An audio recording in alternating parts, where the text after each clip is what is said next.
I work as a finance manager in a large company, while my wife holds the position of a marketing head in another organization. Both of us lead busy lifestyles. We come from a conservative Christian family and belong to the high-end middle class. We met at church and soon got married. With my financial expertise, I made some wise investments that brought me substantial profits. My wife also earns well, but she has developed a taste for a luxurious lifestyle and tends to spend most of her salary on expensive items like branded bags, shoes, and designer dresses. Each of these possessions holds a special place in her heart. Moreover, she is set to inherit a significant sum of money from her parents. We made a joint decision to renovate the house that I had purchased before our marriage. While overseeing the renovations, the contractor asked if I wanted security systems installed, and I agreed. However, I requested that the cameras be placed only on the exterior of the house. The security system included features such as motion detection notifications and automatic recording during specific times or when movement was detected. I also had access to the live feed on my mobile device, and the data was stored in the cloud for 30 days. Although my wife knew about the installation of cameras, she was unaware of the live feeds or backups. As the renovations progressed, the contractor took a break while we deliberated on the interior designs. During this time, I decided to test the security system and check the live feed. To my surprise, I noticed an unfamiliar car in the driveway, despite my wife being supposed to be at work. Curiosity got the better of me, and I immediately called her. She answered after several rings, and before she could inquire about my call, I questioned her whereabouts. To my surprise, she told me she is at work. My intuition told me that something was amiss, so I continued to monitor the live feed. After around 40 minutes, I witnessed another man exiting my house, embracing and kissing my wife. It became clear to me that she was cheating on me. Strangely, I didn't feel angry or saddened by the revelation. I simply felt disgusted. My immediate goal was to distance myself from her as quickly as possible. Being a practical and calculated individual, I tend to be forgiving. But once someone crosses a line with me, I am relentless. In this situation, my priority was to protect myself, as I had more to lose. I decided not to return home that day, and instead stayed at a hotel to calm myself down and devise a plan. Fortunately, we had a prenuptial agreement in place that stipulated an equal split of assets earned during the marriage. Nonetheless, the cost of the divorce would still be substantial for me, since I earned more and had significant savings. I was not prepared to financially support a cheater who had tarnished our marriage. Therefore, I sought legal advice, and together with my lawyer, we devised a strategy that would leave her with nothing. To gather further evidence before presenting my case in court, I instructed the contractor to discreetly install cameras in the interior spaces of the house, such as the kitchen and dining area. This way, I could record their infidelity, even though the bedroom remained camera-free. Over the course of 4 months, their affair was captured on video, providing me with ample evidence against her. Meanwhile, I discovered that the person she was cheating with was one of the board members at her workplace. When the time was right and I gathered all the necessary evidence, I decided to take action. It happened to be a day when we were hosting a family get-together, a gathering of our parents, cousins, and siblings. I called everyone together and served her with divorce papers in front of everyone present. Shocked and outraged, they shouted at me, but I managed to calm them down and reveal the evidence I had collected. As her face turned pale, everyone fell silent. When I exposed my wife's affair to our family during the dramatic confrontation, the consequences for her were severe. The shock and disappointment on their faces were palpable. Our parents, cousins, and siblings were not only appalled by her infidelity, but also deeply hurt by her betrayal. They had regarded her as a cherished member of the family, and witnessing her deceit shattered their trust in her. The disapproval from our conservative Christian family was particularly devastating to her, as she had always prided herself on upholding their values.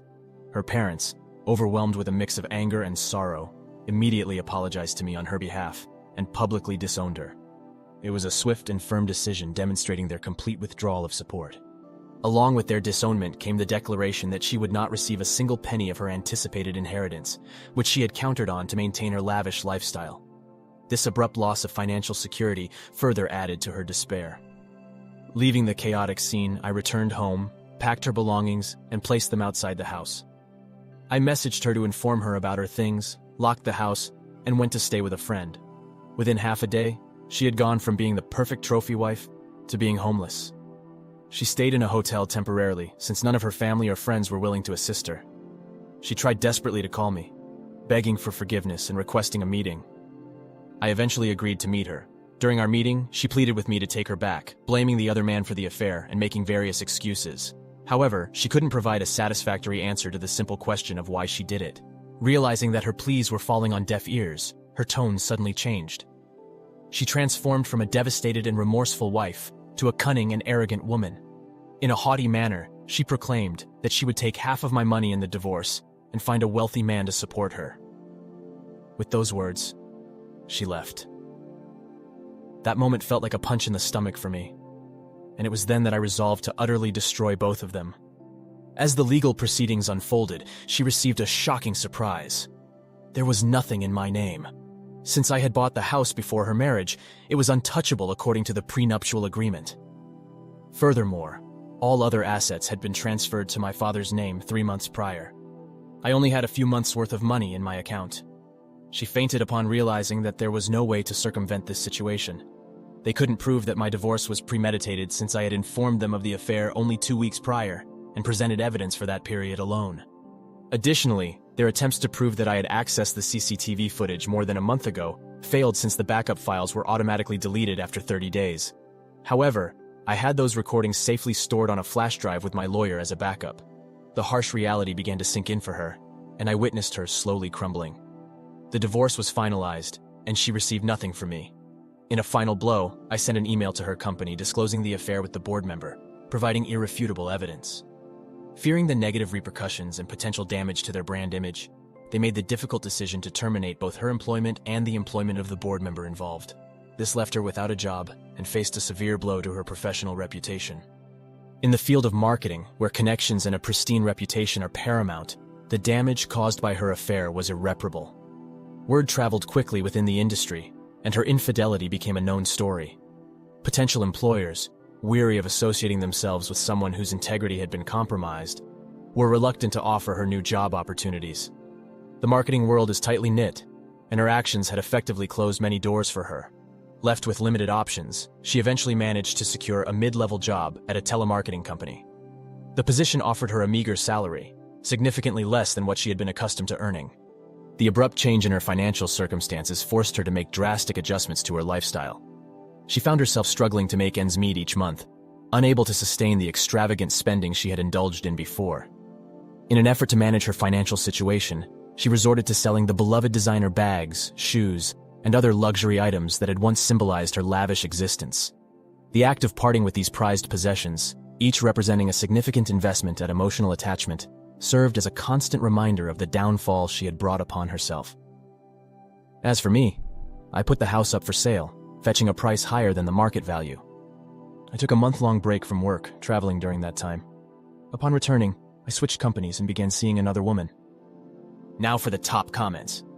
She had the nerve to question why she was being served, like she hadn't been cheating for months prior. Then she had the nerve to threaten OP because she knew she wasn't going to get her way. She deserves every bit of what she got. Wow, OP, you handled everything well. I hope she learns her lesson. Cheating has no good benefits, people.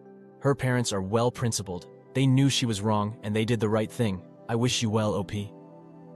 Thank you for taking the time to listen to today's story. Please like and subscribe to get notified when a new video is released. Take care.